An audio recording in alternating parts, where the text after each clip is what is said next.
Hello and welcome to the AVForums podcast for Monday, the 7th of November. It's a new month, and joining me for this new month is Assistant Editor Steve Withers. Choose a big f***ing television. News Editor Mark Hodgkinson. Opium suppositories.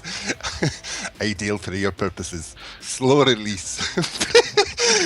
That's Welsh, you madman. I know. Yeah. Bring you down gradual. Custom f***ing design for your need. Yeah, whatever, Mark. And audio reviewer Ed Selley. We would have injected vitamin C if only they'd made it illegal. Hello and welcome to the podcast. I was so tempted to do a quote there because I think I'm the only person that could do it in the correct accent, but we'll move on swiftly.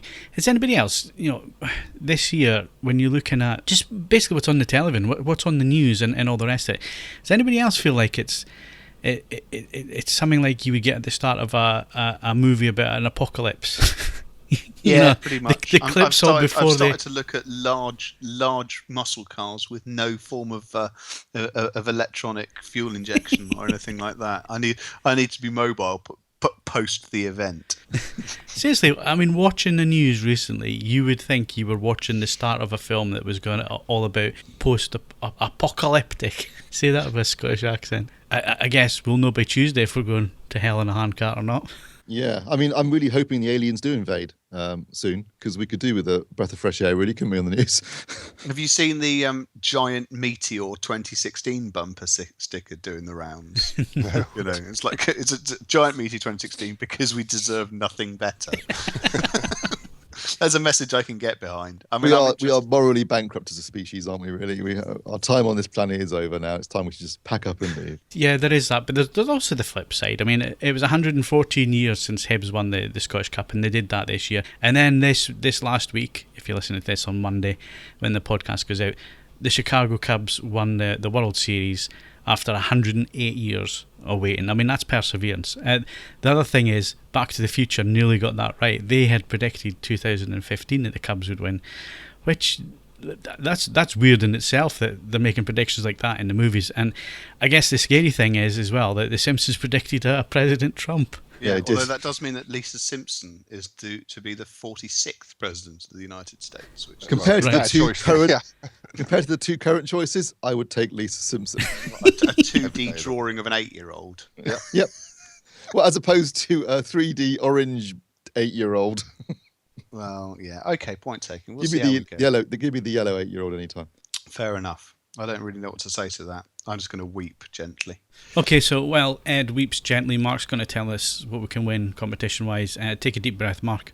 Lots and lots and lots of prizes. Right. Current competitions. Was that a Laura prizes? Laura prizes. 3 copies of Level Up on Blu-ray, and that's open to all members until the 9th of November. You could win a copy of Lucifer on season 1, and there are 3 up for grabs. You could win Twilight's Last Gleaming on Blu-ray, and there's 3 copies of that also, and that's open to all members until the 12th of November. And then we've got Preacher, which I've just started watching, actually, which is excellent. 3 copies of that up for grabs also, as on Blu-ray and open to all members until the 13th of November also. And we've got Batman, The Return of the Caped Crusaders on Blu-ray. 3 copies of that. There's a theme here. All members until the 14th of November. Family Guy Season 16 on DVD. Again, 3 copies up for grabs, open to all members, and that's the 14th of November closing. Independence Day, Resurgence on 3D Blu-ray. Once again, 3 copies up for grabs, all members, 16th of November.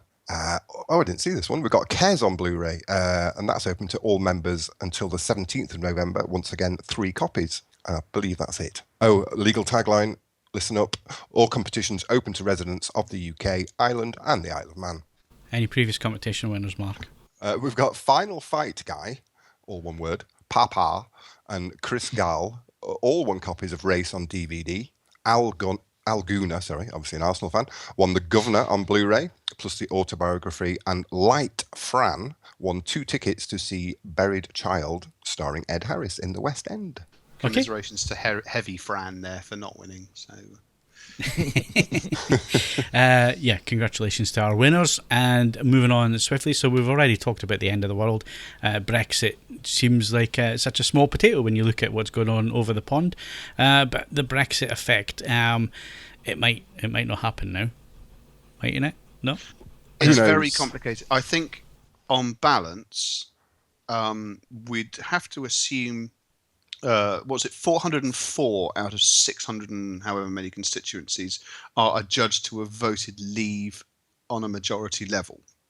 So at least a goodly portion of those MPs are going to have one eye on their electability prospects, and probably in the event of a vote, go alongside it. I think there's definitely going to be a level of greater scrutiny. There's definitely, I imagine, going to be a level of delay. It's got to the stage where I have a £10 note in my back pocket, and I'm contemplating wandering off to a bookmaker's and actually putting £10 down that the UK is not the first EU member to invoke Article 50. I might not be about that. Quite interesting odds on that. But I think, obviously, I think it's worth pointing out that I think the press is generating a bit more hype and fury than actually strictly needs to be the case. I don't think never the media doing that. Well, absolutely. I don't think this alters the absolute outcome. I don't think it can. I think it'd take brave MPs to go against the will of the British people. Take suicidal MPs. Yeah, I think so. One of the side effects, interesting side effect, was that the pound jumped up a whole percentage point. Yeah, it's very annoying. I was about to drop in $1 invoice. I might have to wait to see if we can have another plummet, to be honest. Give it till Monday. Wait to see what the Supreme Court says, and then you can do it. I can't wait that long. But I'll wait until someone says something really stupid and tanks it again. So, and then hopefully it can pick up in time for me to invoice you guys. I guess the interesting thing is, I mean, you're looking at the currency. Basically, it has plummeted since the referendum. Up until now, it seems obvious that obviously companies are tied into financial periods. They're not going to suddenly put prices up, but we're getting to the point in the year, getting to the end of Q4, it could be that we start the new year with some pretty major price hikes. I would have thought so. We're definitely going to get that for a number of reasons, not just the fact that they obviously pre-hedge their currency exposures years in advance, so those will be running off now. But also, I think, because manufacturers are just going to think, well, if they're dumb enough to vote for this, let's just them over royally with some massive price hikes. Because I would, if I was a manufacturer, I would just use Brexit as an excuse to absolutely screw this country into the ground in terms of prices. There are some point when the euro came in, that happened, didn't it? We had loads of random price hikes. This is true, but that equally, in terms of our very specific little corner of the earth, I was talking to, actually I was having a conversation with two owners of British audio companies, quite unexpectedly. There's stuff just flying in and out of the house. And both of them are actually going to take this opportunity to become a little bit more affordable relative to everybody else. I mean, don't get me wrong, they can't completely ignore the changes. It's not like every single component and every single material they use is only available in the UK. But nonetheless, it's a bit of a weird one, this, because actually a certain clutch of brands that we consider to be, relatively premium and relatively pricey will actually take this opportunity to become, by comparison, slightly less premium and pricey. They've got to, Ed. I mean, despite what Steve said at the beginning of this, if he was a manufacturer to rip us off, well, actually, the problem is with a lower currency, the pound's worth less. There's less for the consumer to spend. The consumer then becomes more cagey about what they're actually going to spend their money on. And if you are a manufacturer of any goods and rely on the UK, you're going to have to look at your pricing models very, very carefully, because if you're overpriced, you're in deep trouble. Mm. Oh yeah, no question. We'll see how it goes. One person who was, I don't think he'd be too upset for me to actually name him, Lawrence Armstrong, who runs Henley Designs. They do Project and a couple of other. It's relatively smaller imported brands, but nonetheless brands that forum members use. He is pretty determined to swallow as much cost as he humanly can, again with a view, slightly cynically, to putting the pressure on smaller distributor rivals who might not have the financial muscle to be able to do that. So we're going to see it's going to be very uneven, with the best will in the world, as to I don't think we're going to see a blanket X% rise. I don't think it's going to work like that. It's going to be quite interesting. So we'll have to sort of, figuratively speaking, suck it and see. Yeah, I guess our little area of the world as well, Ed, is more luxury goods. I mean, if you're talking about hi-fi and home cinema and AV in general, I mean, all these products are, to the vast majority of people, luxury goods. And that's the first area that suffers when things get tight and people, are looking after their pennies. It might be one of those times where it really sort of becomes dog eat dog, and when we get to the end of this, it'll be interesting to see who's standing and who's disappeared. I'm just wondering whether China will be coming with a free trade deal anytime soon. I can see them seeing this as a good opportunity to get even more of their goods into the UK. Well, they can't do anything until Article 50 is invoked. Oh, really? Right. I don't think they can do anything until after we've actually physically left. Yeah, this is all where it gets. This is essentially the killer in all of these situations is uncertainty. Yeah. And uncertainty is what you get when everyone is milling around. And it comes back to the clear sort of issue that Article 50 appears to have been written in a very short space of time with a view to it just being boilerplate, that it would never be used. And that's interesting because we're going to try and use it. Again, there's a lot of doom and gloom as well, isn't there, Steve, around this whole leaving the EU and all the rest of it. But actually, there's a great deal of positivity that could come out of this in terms of, you look at European companies and countries, and how many actually trade with the UK and how many actually rely on the UK for trade. If it's negotiated well, we could actually be in a lot stronger position than if we stayed in. It's a good job Boris Johnson's in charge of that then, isn't it? Yeah, I was going to say theoretically, but look who's negotiating on our behalf. I mean, at least now, hopefully, Parliament will be involved in the process. And like you said at the beginning, no MP is going to vote against the will of the British people, even the British people are idiots. But they can at least have some sort of oversight on what we actually agree. Because ultimately, the original referendum was a question of, do you want to stay in the European Union? There was nothing addressed exactly how you go about doing that. And since no one had an idea how to do that, as Ed just said, Article 50 was put together pretty rapidly in assumption no one would ever be stupid enough to want to leave. And therefore, no one's got a clue how to do this. And so I think having Parliament involved means that we hopefully can find a way out of this mess with something in it for us, because I mean, talking about negativity, at the moment, talking about negativity, your whole reply there is so negative, Steve. So negative. British people are stupid. I have absolutely no faith in our government or our civil service or anybody negotiating anything. I don't trust the European Union, who undoubtedly, some of them will take this as an opportunity to punish us for being so stupid in the first place. And if you think the Chinese are going to come in and rescue us, trust me, they won't do anything unless it's in their benefit and there'll be strings attached. So, we are royally buggered for the next 20 years. And if the US votes Trump in next week, I'm leaving the planet. Is there any missions going to Mars anytime soon? Right, shush. Leave it, Cassandra.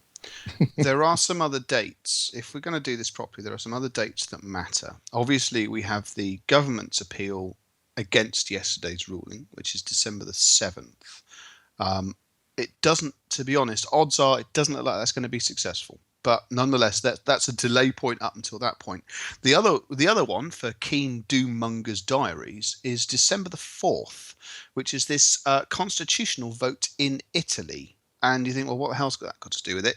If, for whatever reason, the outcome of that is no, that throws a massive spanner in the works of how the Italian government and then the Italian government's ability to service the not inconsequential debts that Italy has. And that puts a lot of pressure on the EU itself. It certainly will take attention away from what Windy Island is up to in the north. So this is like Game of Thrones, but with more sort of grey people in suits. Less bodies and knobs. It happens at there's plenty of knobs. It happens in multiple locations. It's all in real time, and every action has an outcome in different locations. So it's not us versus them. It's simply not. It's not as simple as that, and it's never been as simple as that. So, if you can stomach it, or if you've got enough alcohol in the house, keep an eye on the news and see where it goes from there. And there's still many turns to take in this particular. And also, Greece is due more debt relief before the end of the year. which has to be signed off on, negotiated and agreed. So, it's all to play for. Yeah, and somewhere in there we discussed hi-fi and home cinema prices. Hi-fi kit's getting more expensive. Unless you're a British manufacturer, in which case presumably exports should benefit from the tumbling pounds. Yeah, there are one or two owners of British hi-fi companies, I won't name them, who voted for Brexit for this specific reason, but we'll wait to see if that comes back to bite them on the arse. Well, again, though, the export thing, it can only be short-term if the currency doesn't recover. It's only a short-term gain, so make the most of it while you can. Because what will actually happen is that we're obviously going to experience an increased amount of inflation next year. I think that's a given. And then in response to that, the Bank of England will raise interest rates, which will obviously benefit the pound, and it will strengthen again. I mean, that's how these markets work. But I think what markets hate more than anything else is uncertainty, and we've got a lot of that to look forward to, as Ed's just pointed out. Well, yeah, and the other thing is, with greater scrutiny, we show our hand as well. So, that could backfire as well now. Merry Christmas, everyone. And a Happy New Year. Right, okay, I think we need to move this one on, because we were supposed to be talking about hi-fi and home cinema in there, and it ended up being the AVForums politics show, which was completely unbiased.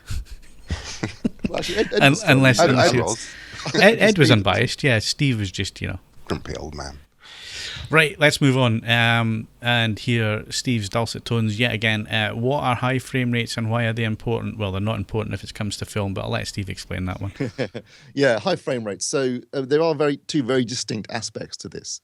One relates to film, as in the cinema, and the other one relates to TV and specifically broadcast frame rates. So in the cinema, traditionally, since introduction of sound in 1927, film's been shot at 24 frames a second.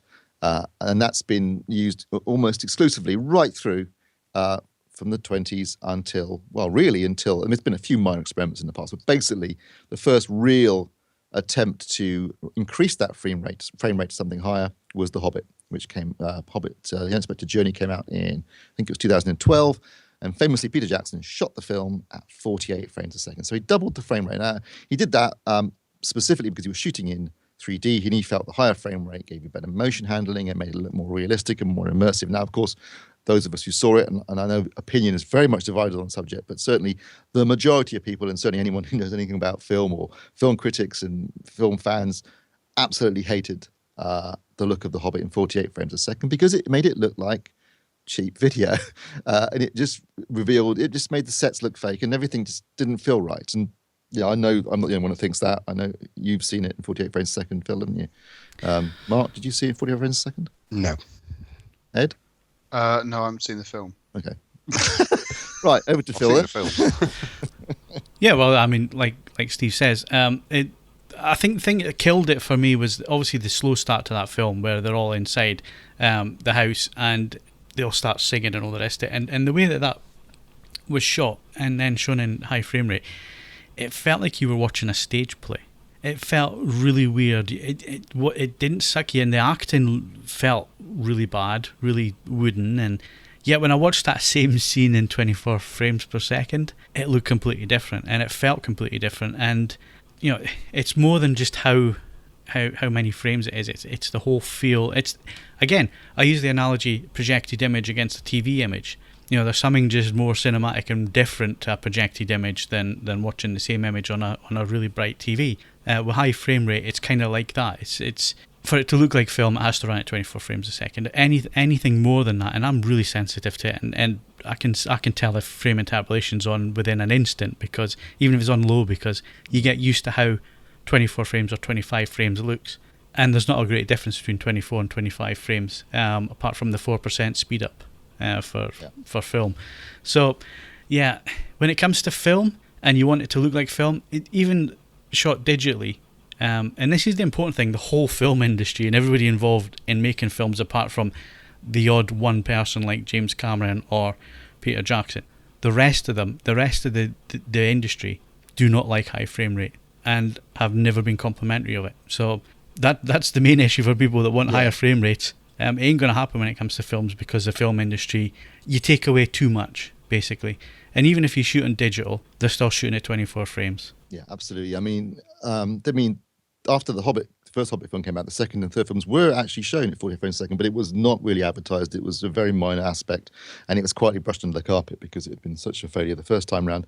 Most recently, and it hasn't quite come out yet, but it's about to come out, is Ang Lee's new film, The Long Half-Time Walk of Billy Flynn, which he shot at 120 frames a second at 4K in 3D. Trying to create and particularly he wanted to use the high frame rate and everything in the battle sequences in Iraq to create a very immersive, very realistic experience. And from having read critics' advanced screenings, the opinion is very, very much the same. It's essentially doesn't look like film anymore, and therefore takes people out of the experience. So whilst, as you said, Phil, there have been some directors, like Cameron's talking about shooting the Avatar sequels at a higher frame rate. I think generally the film industry, and also film fans and film critics, they just like the look of film. Whether people, I know some people will complain about Judd, and they'll complain about motion handling, and they'll say, "Oh, why are we sticking with an old format from nearly 100 years ago?" But it's a look in the same way that people will add film grain to digitally shot movies because it makes it look like film. You want that cinematic filmic look. And I think the opinion definitely falls between older people or people who are film fans and younger people or people who grew up playing a lot of video games at higher frame rates who like the smooth motion. But I think you're right. I think generally in the cinema at least, it's going to be a long, long time, if ever, before Hollywood and the film industry really wants to move to a higher frame rate. Yeah, and it's an artistic choice as well. Absolutely. I have nothing against video productions using high frame rate because video is video, and I myself have experimented with how we do our videos from CES and so on, and I've used higher frame rates because it makes things look smoother, it makes things look more detailed, and it makes things look better. It's video, it's not film. I'm not trying to be artistic. I'm not trying to create a world for us to visit so we can tell a story and all the rest of it. It's video, it's real, and it needs to look real. The same as sports and material like that. Ain't got a problem with high frame rate. In fact, I think high frame rate really works. Yeah, I mean, just to draw an example we were talking about earlier at the start of the show, if we can call it show. I watched the World Series for a couple of nights this week, as long as I could stay awake anyway. I was watching an American broadcast, and it was at 60 frames per second, and it looks so good, it's so smooth. And then compare that to, Match of the Day, which is broadcast at 25 frames per second and never looks good, never ever looks good. So it makes a massive difference. Even at 60, you're seeing a huge improvement when you're watching sports. I know if you take it up to 100, 120, it's going to look brilliant. Yeah, when it comes to cinema, I think high frame rates are bust. When it comes to broadcast television and specifically things like it, Phil's just mentioned documentaries, wildlife documentaries, and sports broadcasting, it's going to be, if you'll pardon the pun, a real game changer. There's no question that just moving to 50 in this country, 50p or 60p in the States will make a massive difference. And there is, obviously within the specs and standards that are being agreed, they're looking at moving to 100 and 120p. And having seen demonstrations of sporting events like the French Open at 100p, 100 frames a second, it looked amazing. It looked absolutely amazing. And absolutely, it's going to be a real game changer in terms of sports broadcasting. And the real question then becomes whether they do 50 or 100 and how they deliver it. And obviously, what we're going on to here is that the TV manufacturers are having to obviously build new panels that can actually accept 100 or 120p signal. Never. That doesn't mean we need to go and buy more TVs, does it, Steve? Yeah, I think it's going to be interesting to see how this pans out. I think initially it's going to be 50, 60p because the TVs can accept that already. I guess the cynic, Steve, would say that all these manufacturers, TV companies, film studios, and all the rest of it, they could have sat down back in 2010 or 2012 and said, right, this is what we're going to do, this is how we do it, and let's build the technology now so it's ready in 2 years, and then that's it, it's out there and it's done. That's what a cynic would say. The world doesn't work like that, and sadly these things are drip fed, and it's going to be the case over the next few years that you're going to get HLG, hybrid log gamma, you're going to get more advanced HDR, you're going to get higher frame rates. These things are going to keep changing. So you're going to have to, if you want this technology, you're going to have to renew your TV far more than you did in the past. Yeah, I mean, we went through a period where television essentially was unchanged for decades. I'd say, when was the last? I mean, certainly we had standard def. We moved into high def but really, the standards essentially haven't changed at all, other than the resolution. Everything else, the frame rate, the delivery method, the sound, and the color space, and all these kind of things have essentially been the same. So, but we are now in a period where things are changing very fast. And yes, in an ideal world, you'd want everyone to sit down and agree all this in advance and then release it in one go. But as I think we've established earlier in this podcast, we do not live in an ideal world, and technology can't just be created out of thin air. It has to be developed. It takes time. Some things are quicker than others. So clearly, delivering a higher resolution panel was a lot easier than, say, delivering a panel with a wider color space, or delivering a panel with a much brighter peak luminance, or I guess delivering a panel that can accept 100 or 120p source. So these things are going to take time. I mean, a lot of this is laid out in the recommendations. If you look at things like RET 2020 and RET 2100, that's all there. They've laid out this path ahead of us, and we know where we're going to end up. But it's going to take time to get there. And unfortunately, it just means as a TV buyer, you're going to have to either accept the fact that your TV is a bit behind for a bit and then update later, or update more regularly. And I suppose that's good for the TV industry and manufacturers in terms of sales, but not so good for the consumer. I think our end game, though, if you mind another pun, but if we get to the end of this, what we're looking at is broadcast television. It's going to be a quantum leap beyond what we've experienced in the past. When you think about 4K, and much wider color space, and 10-bit, and 100 frames a second, and HLG added in there, so you've got high dynamic range. The actual results of all this are going to be an amazing experience. And I know that the BBC's plugging Planet Earth 2 at the moment, which we'd mentioned last week, because we're talking about the iPlayer and 4K. Looking at the way that was created and shot, I mean, maybe not right now, but at some point that's going to look jaw-droppingly good, isn't it? When the technology catches up with the production. Yeah, that's if we don't have World War III and things go to hell, like we've already mentioned at the beginning of the podcast. And we won't be able to afford anything anyway. Yeah, we'll all be poor and desolate. And we'll be back to Rec 709, Steve. That'll be it. Yeah. That'll be as far as it ever goes. Right, so we need to move things along swiftly. So that's the future, but the future can't exist without the past, Ed. And you are a big proponent of using 8-year-old technology when it comes to vinyl, but there's another older technology making a comeback. Yeah, well, arguably this one's already made its comeback. It's carved its niche back into the industry, and it's existing very happily in that. I'm referring to valve amplifiers. I reviewed the Stelges MH30 amplifier a little bit of time ago, and they described that as a valve amplifier. It isn't really. It has a solitary valve. Otherwise it's pretty much a normal solid state amplifier.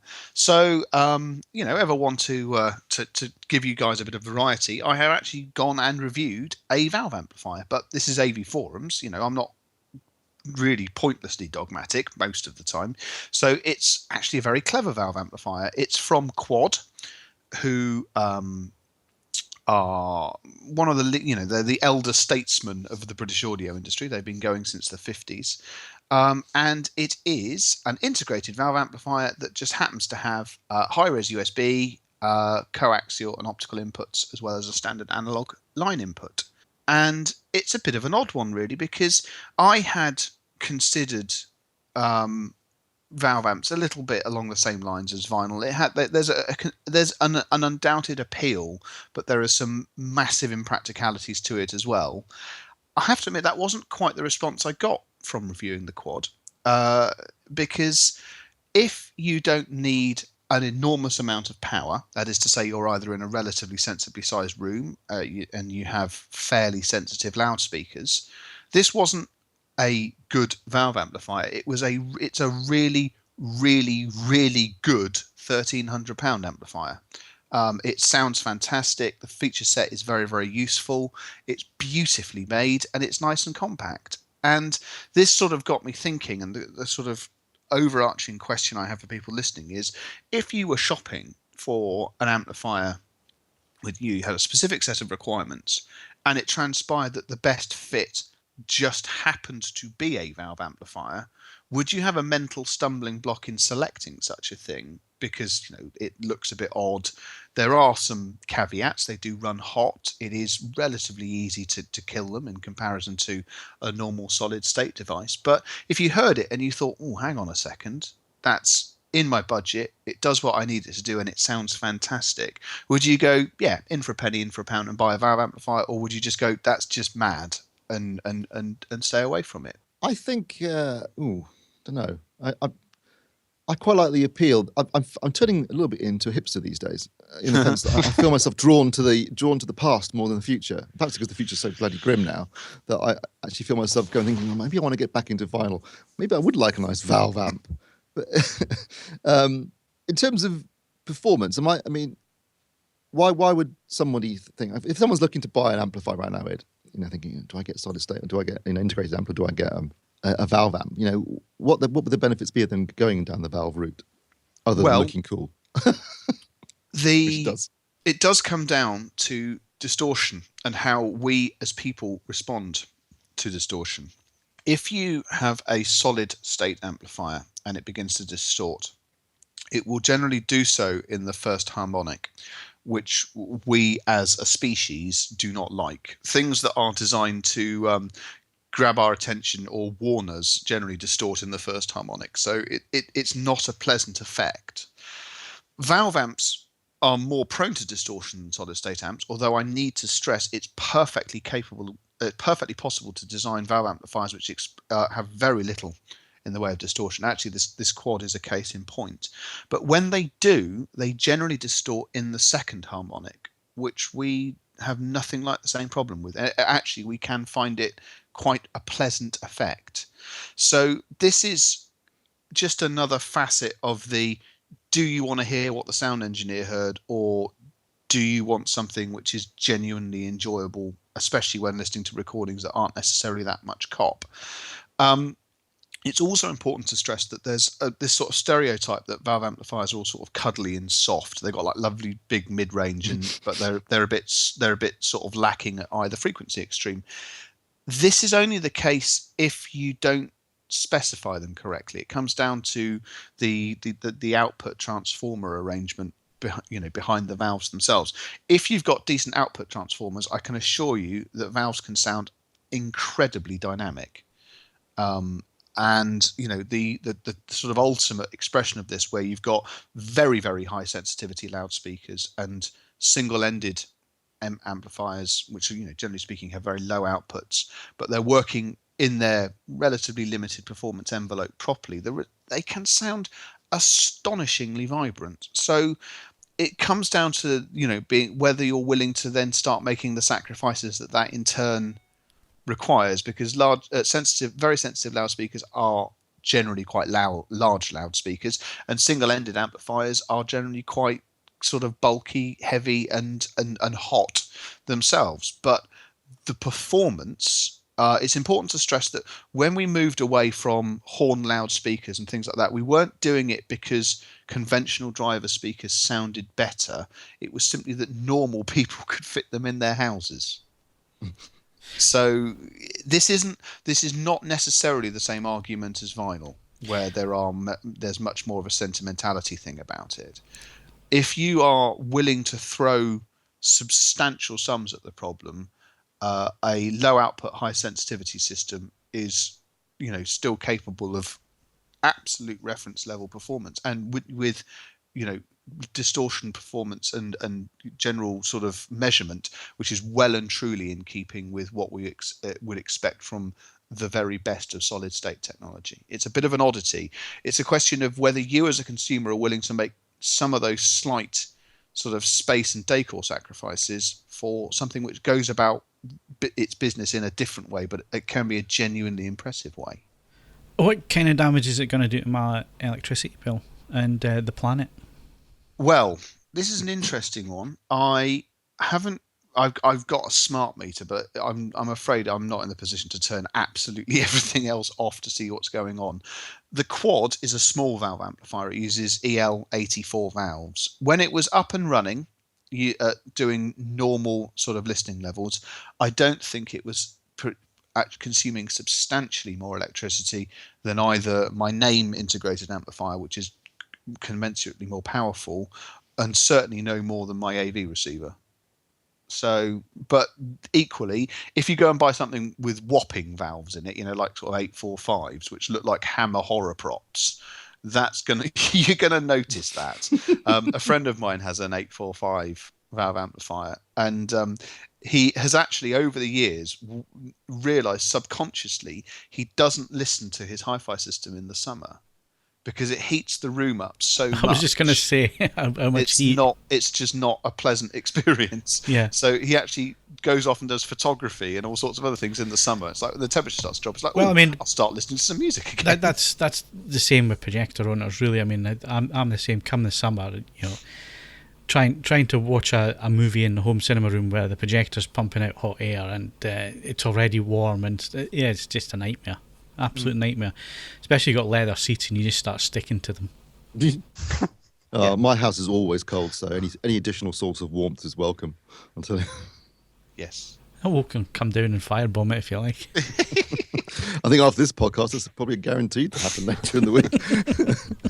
Have a read, and when you think, well, would I be prepared to go for that, or is it just a bit too left field? I'd be genuinely interested, not least because, as with all of these things, it shapes the sort of products that we look at, or that I look at in the future as well. And how many of our worthless pounds will it take to buy one? It's 1,300 worthless pounds. Okay. It looks like it was last week. Oh well, yeah. Go on, Mark. That quality looks like you've got salt and pepper pops in a cage on top of a box. It's not a looker, Ed, I've got to say. Well, I know beauty's in the eye of the beholder, but it looks like a quad. If you look at quad products since year dot, that's what they look like. They're not going to mess up. Quad do some interesting styling with their solid state things, but quad valve amplifiers look like quad valve amplifiers. It's the rules. It ain't broke, so they don't fix it. I do agree with you that the Lancaster Grey, that's what they call it, I don't think that's as nice as the old pearlescent finish, which they used to use. I think that used to be really quite pretty, but I think it was also heartbreakingly expensive, so it's had to go by the wayside. But honestly, really, if you can get a listen to it, it's sensational. So really, it's a product for somebody who's old and losing their eyesight. Well, that's quite with their slippers and smoking jacket. Nice it's warm not a pipe and slippers sound. Trust me on this. It will come down to having relatively sensitive speakers, but relatively sensitive speakers are not too difficult to accrue these days. We've gone through a phase of designing everything to take 1,000,000 watts, and we've sort of come out the other side of that. So it wouldn't be too hard to find speakers in budget that would work perfectly well with it. Okay. We're going to move things on. We're going to talk about upcoming reviews at the end of the podcast. So stay tuned if you want to know what's coming up later this month, because it is the beginning of a new month. But next, it's movie news.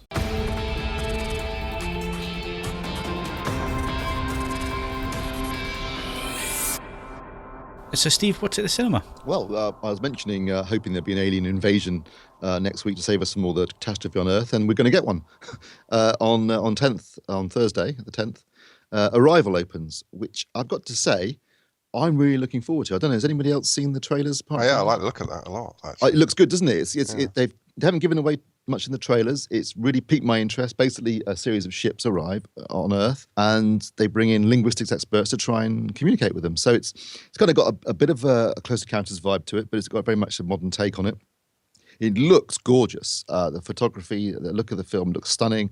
And it's got an interesting cast. It's got Amy Adams. It's got Forrest Whitaker. It's got Jeremy Renner. And it's directed by Denis Villeneuve, I think his name is, who made the superb Sicario and the very good, I really enjoyed Prisoners as well. And is currently directing the sequel to Blade Runner. And I'm really looking forward to this. I've read good things about it. So there's been some advanced reviews that were very positive. And I think it looks interesting. It looks different. And I'm really looking forward to it. So that's on Thursday that opens, Arrival. And then on Friday, small British film, which Sharuna has already reviewed because she went to an advanced press screening, called Panic, which I don't want to give anything too much away here too, but it's basically a modern take on Rear Window. And she thought it was excellent. She really, really enjoyed it. So two very promising films opening this week, both of which I'm very keen to see. But I'm definitely going to go and see Arrival on Thursday night, so I'll talk about it on the podcast recording next Friday. And if I get a chance, I'll also check out Panic. Please go and see them. I think we've got a couple of decent films out for once this week. I mean, after a whole slew of animated movies and comic book movies and things like that. I think we've got a couple of decent films on the way. So excellent news. Okay, so talking about comic book movies and action heroes and other, what's coming out on Blu-ray? Right, on Blu-ray this week we've got X-Men Apocalypse, which I've already reviewed the Ultra HD Blu-ray release of because it came out in the States a bit earlier. It's out today on Ultra HD Blu-ray and DVD, and disappointing. I thought that Matthew Vaughn did a great job rebooting the franchise with X-Men First Class. I thought original director Bryan Singer did a great job coming back into it again to make Days of Future Past, which I thought was a really good film. So there was a lot of high expectations for this movie. Bryan Singer again directing, following on with the First Class cast into a new film set in the 80s, but really disappointing. Obviously, I reviewed it at the cinema when it came out, and it just seems to forget all the things that were learned previously and ends up being a miscast, very poor villain, usual conclusion with mass city destruction. It was boring and trite, and what happened? You've turned into a Dalek. Say exterminate. Exterminate. Drop me and bring it back. Best ad. How about now? Do I sound any better? Yeah, that's better. Right. Just trite, boring, and frankly, it felt lazy and smug. I think was the word I would use. It just felt smug to me, and I didn't enjoy it at all. So wouldn't recommend it. Although, sadly, the Ultra HD Blu-ray looks spectacular. So if you want a genuine 4K DI, Dolby Atmos sound, looks and sounds superb, that is a disc to get. But the film itself is not great, unfortunately. Also this week we've got Now You See Me 2. Again, that's getting a Blu-ray and Ultra HD Blu-ray release, and I saw that at cinema and thoroughly enjoyed it. It's basically a follow-on to the Now You See Me, obviously, which was about a bunch of magicians basically committing crimes for the good of in an altruistic manner. And this kind of follows on with the same lots of actually I think more genuine magic in this than there was in the previous film, less science fiction-y, and I really enjoyed it. It's got some new additions to the cast, particularly. It's got Daniel Radcliffe in quite a funny roles. And if you enjoyed the first one, I think you'll enjoy the second film, so worth checking out if you like that. We've also got Batman, Return of the Caped Crusaders, which Kaz has just reviewed. And this is an animated film based on the 60 TV series, including the voices of Burt Ward and Adam West, as well as Julie Newmar, who voiced Catwoman. And apparently, according to Kaz, it's excellent. It kind of plays on, it does pay homage to the 60s series, but at the same time pokes fun at it, but in a loving way. And it was really funny and really well done. So if you're a fan of that, that's available, and that's also running as a competition at the moment. So worth entering if you like that. And we've got Family Guy season 16. Has it really been 16 years of Family Guy? And I have not seen Family Guy for a couple of years because I keep forgetting it's moved to ITV. The last series that I saw actually wasn't too bad. I think they were kind of floundering a little bit, but they seem to find their stride again. And, I've got to say, Family Guy has been consistently funny through the years, whereas The Simpsons, you get to season 7, season 8, and then it really sort of dies off and just doesn't recover from that point onwards.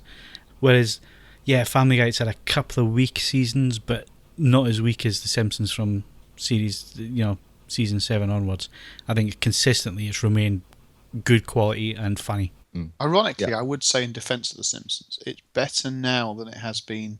It had a real low point. I would argue that actually they've done some better episodes in recent history than they were doing sort of 8 or 9 years ago, which is a bit of a weird one. It's a sort of second renaissance. I think what helps Family Guy is that with Seth MacFarlane also doing American Dad, and then there was also the Cleveland Show, which was tossed and cancelled. It means that there's if he needs to take some time out, there are other things he can crack on with, and focus on and do other things with. That his really successful film career. Well, there's that as well. Yes, although Ted was good. No, Ted was good, was really and Ted good. was very successful. But since then, it's not so much. No, not so much. Hey, I love Seth MacFarlane. I think he's super. Great. He's brilliant. Really, really funny guy.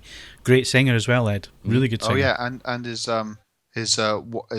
sister is no slouch in this regard as well, because she does the voice of Hayley Smith, and she's done an album of stuff, and she can really sing as well. So they're clearly a very musical family. And he's an atheist, which is always good news to me. Oh. Yeah. Yes, Family Guy's out. It's also a competition prize as well, so enter that. Just talking about animated stuff and series that have been running a long time. The other one, South Park. I think we discussed this a few weeks ago, Ed, and I think you were the only one on the podcast who had kept up with it. Well, obviously I got Now TV, so I could watch Westworld. So I dipped into the latest series. I have to say, I think it was the second or maybe third episode when they block out the ID channel, Investigation Discovery channel, and that kind of thing, because of the parents getting out, because it's all soft porn basically and all that. So the kids get this app that blocks it, and when they go and speak to the cable company, and the way that the sales guy goes on with the cable company and then the manager and so on, I'm not going to spoil it for people, but I was on the floor in tears laughing at that. It was so funny. I'm 5 into it, and I am sore from laughing. It's really back on form, I think. The latest season, dealing with online abuse and stuff like that. Some of it is just so beautifully observed. And last season's one, taking on the construct of social justice as it exists in 2016, with PC Principle and singing about safe spaces. Again, the thing is that it's beautifully barbed, but it's beautifully barbed against everybody. It takes satire in its most classic form, where it's truth to all parties. It's not sitting on one side of the fence, and it's very wrong to think that it does. It points out the logical absurdities in everyone's positions. And again, what's really, really helped South Park is the extraordinarily quick turnaround. Because it's now essentially all computer rendered, which is ironic considering it still looks like TOS. They can, if something happens on the Monday, by the following Wednesday, they can have a South Park episode that references it and makes use of it, and that's been a huge help to keeping it right. And it must be said, there's another 2 guys who are extraordinarily musically talented as well. Yeah. I mean, the original South Park movie is still one of the greatest film musicals of all time. Yeah, I absolutely love that. Different songs, and obviously I've not got round to it because the tickets are breathtakingly hard to come by, but the Book of Mormon is supposed to be extraordinarily, once again, it's very, very funny, but musically it's a serious piece of work. So yeah, they are very, very clever. They're very, very clever partnership, and like you say, everything is so well observed. Yes. Which allows South Park to go places that other people just wouldn't dare to go. They do. I don't know if you saw the latest publicity stunt that they did, but for this latest series, but they dropped billboards and stuff round about people who they had already taken the mickey out of. So outside the White House for Obama and Donald Trump and so on and so forth. It was really quite funny. Another series that's back on form, and I highly recommend, as long as you're not easily offended. Well, if you are, bollocks to you. I'm sorry that we exist in the world of the perpetually offended now, and there is nothing you can do that will not offend somebody somewhere.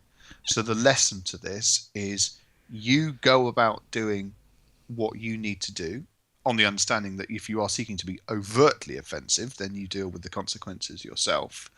And people will need to self-regulate. This whole business of trigger warnings. Get to Yes, that's it. That's the answer. They can all just basically. The bleep machine's going to be working overtime.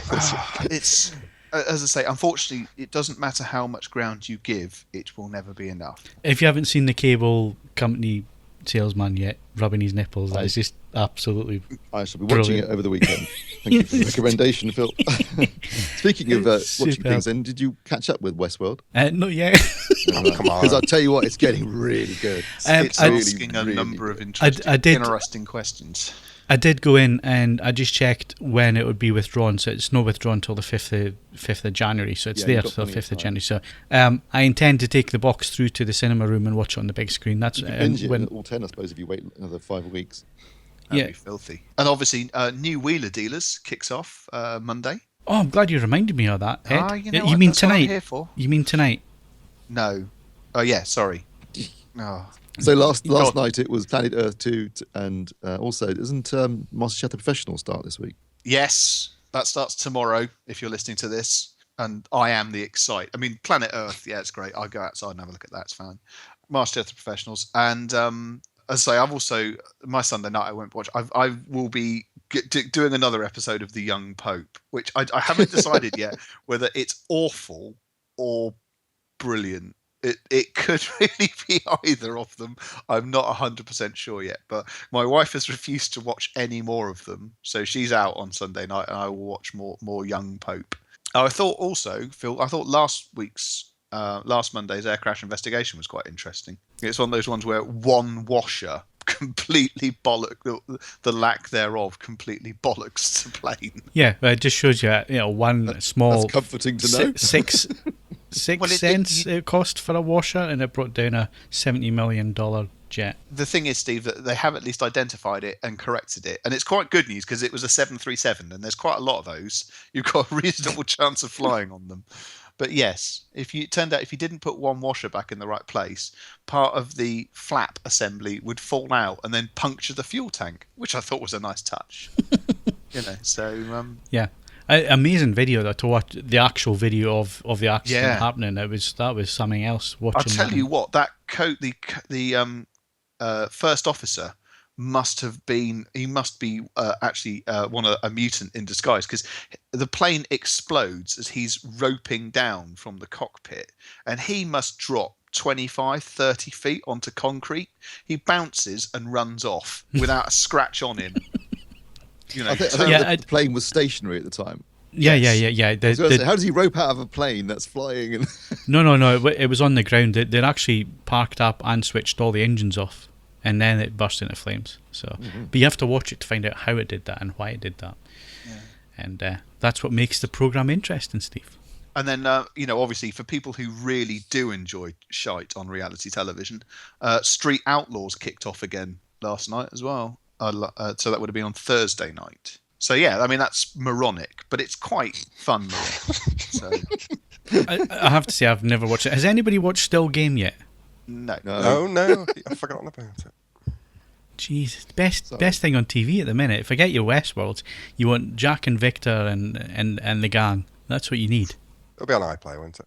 Yes, it's well worth watching. It's very, very funny. Did you watch that program on hipsters last night on BBC Yep, 4? I did. It was very good. With some tips. Well, the most interesting is obviously it's a cultural movement to which no one wishes to identify. Yep. But I was watching elements of it and I was going, yeah. What I find interesting was, Ed, is that most cultural movements, most youth movements, should we say, of the past have generated something useful musically, whereas I'm struggling to think of anything that the hipster movement's generated in terms of music that I would want to listen to. I mean, I appreciate the craft beers, and I appreciate the quality foods, and I appreciate the good coffee. Excellent. I'm not so interested in the beards. The whole vinyl thing's obviously annoying you, but I mean, it's had a positive impact generally, I think, for actually, the consumption of music, they have had a lasting effect on that, because again, in the way of creating something and owning the process. I'm not saying that everyone that uses the Bandcamp website is a hipster. That would be ridiculous. But there is once again this, I'm going to do it myself. I'm going to do it properly. And you actually listen to material on Bandcamp. And again, it's properly mastered. It has dynamic range. And people are paying attention to their recordings. And they're self-pressing. I mean, I've bought 2 or 3 albums where the band has essentially self-pressed them. And again, they've done it really, really well. If you're looking for the sound, I don't know if there is one, but it's still, and it's not just vinyl. As I say, that's very important. Again, it's taking ownership of the process and doing it in an artisanal way. And I don't have a problem with that at all. I mean, Bandcamp is still a bit of an oddity, but it is unquestionably, to me, the future of how artists go about getting their material out to a wider audience. Sorry, Ed, every time you say Bandcamp, all I'm hearing in my head is this it's one Alison time. Hannigan, at Bandcamp. Yeah, that's because you're a disgusting old man. I kind of really enjoyed the bit where, because obviously the whole thing about hipsters are meant to be authentic, and you're going back to the the original way that the beer was brewed, all this sort of stuff, what coffee's made, and this guy's shipping in his coffee and you're getting it within 10 days of being picked from bush. And there was these two guys making chocolates, and they were sailing down to the Dominican Republic and sailing back with their cocoa beans and making this chocolate. And it was revealed later that they'd been using dairy milk in it or something like that. It's not just actually; it's even better than that. They made a name for themselves with really quite pleasant tasting chocolate, which it transpires was being bought in. Now they do absolutely everything they say they do. The general consensus is it doesn't taste anywhere near as nice. And it's like £2 of chocolate. It's ridiculously expensive. Yes. So, that's just pointless. But I think we all have our mental sort of stumbling blocks. A lovely little touch in this program was the chap, the narrator had travelled to New York, and he's just randomly talking to this bloke on a street about trying to find an original source, sort of 2000 vintage hipsters, and they were in Williamsburg in Brooklyn. And the bloke he was talking to was wearing a US Army Air Force aviators jacket, and it did look to be a real one. And they are, well, if you have a look on various websites and eBay, tatty ones are £1,000, and the bloke's one wasn't tatty. It was actually in really quite nice nick. So you were sort of wearing a sort of £3,000 jacket. It's like, I think you might be part of the source, to be honest. But I thought it was a really good program. I really enjoyed it. Really good. And I'm comfortable in that. My wife objects vehemently to being identified in any way, shape or form as having similar tendencies, despite the fact that she works in a sort of exposed brick conservatory playing the harp and doing all sorts of other vaguely artisanal sort of processes. But I'm in a good place with it. You call me what you bloody like. Hipster is by far and away not the worst. Laura's always banging on about hipsters this and hipsters that, but when it comes to food, she's a total hipster. So and I love coffee, so I'd be a hipster when it comes to coffee. So whatever. I don't know. The thing is that I often have people say, this is a single source and all the rest of it. And sometimes it's excellent. Other times it's like, do you know what? I would rather have a decently prepared cup of coffee made using Lavazza. That is what I mainly use, Lavazza espresso. So, there are certain people that can do it brilliantly. And let's face it, there are great craft breweries, and there are people turning out absolute pish. Right. We're getting too middle class now. We need to go and start talking about heroin junkies, just to balance this up. Against. Is it actually artisanal sourced organic heroin? Has it got a journey and a story to it? Yeah. Do they have a relationship with the poppy farmer? Is it flower to needle in less than 2 weeks? Yeah. Do we get to know the person whose bottom it was up when it travelled into the country? These are important questions. That takes us back to Mark's opening quote, doesn't it? Really quite nicely. It's almost like this is planned out. I tell you what, if they ever legalise drugs, artisanal heroin, I am there.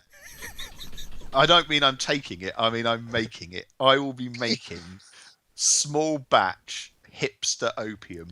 Well, and there'll be none of this injecting bollocks. You'll be using a pipe and lounging around on a beanbag in a full 19th century den sort of thing. You will be chasing that dragon.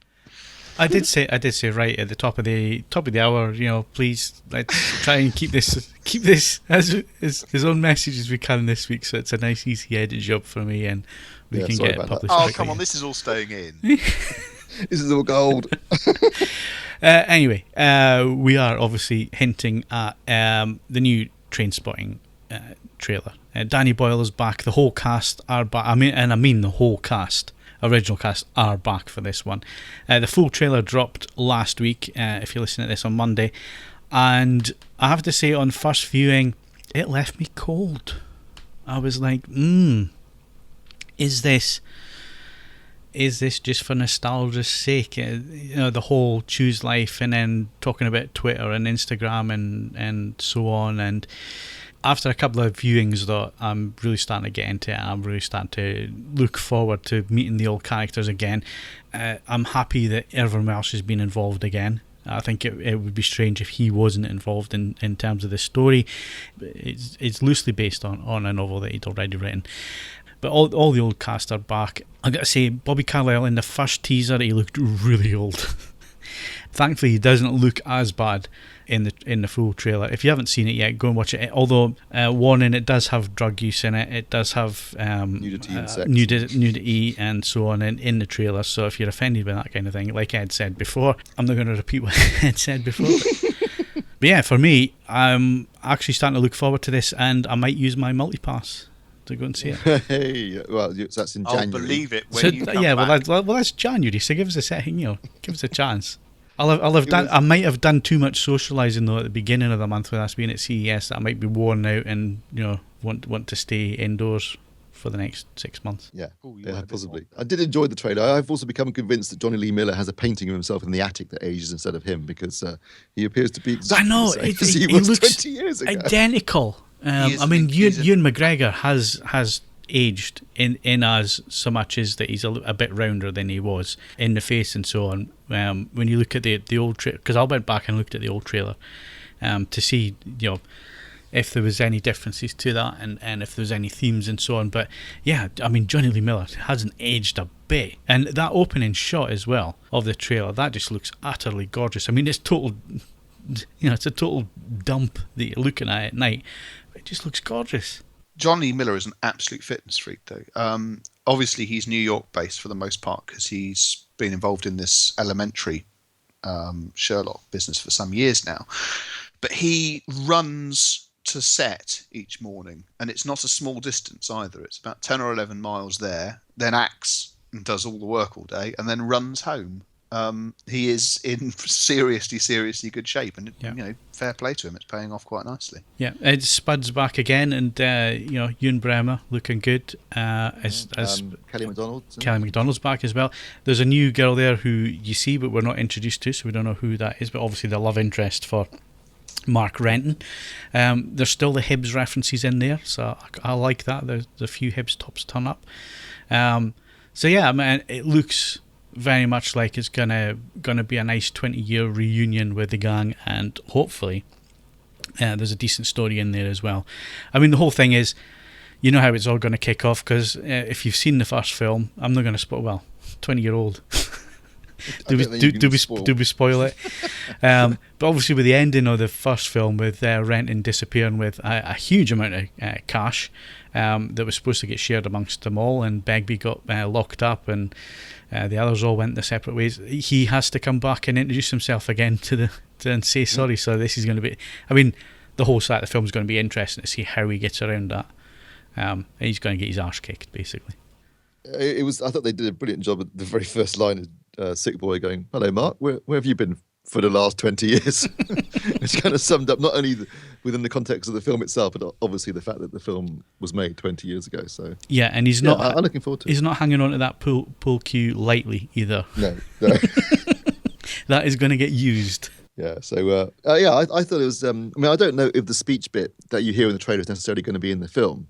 I mean, they may have done that for the trailer in order to sort of tie it in. From what I can make out, and I don't want to spoil this for people, so jump forward 30 seconds. But for what I can make out from the trailer, the way that he runs back into Spud is identical to the opening of the first film, where he's running along Princess Street being chased by somebody. Because if you look at the trailer, it's cut quite quickly. But if you catch up, he's running in exactly the same spot, and he runs past Spud, and he's being chased by a security guard. So I think the film's going to open the same way as the original film opened, with him running along Princess Street. So that'll be interesting if that is that.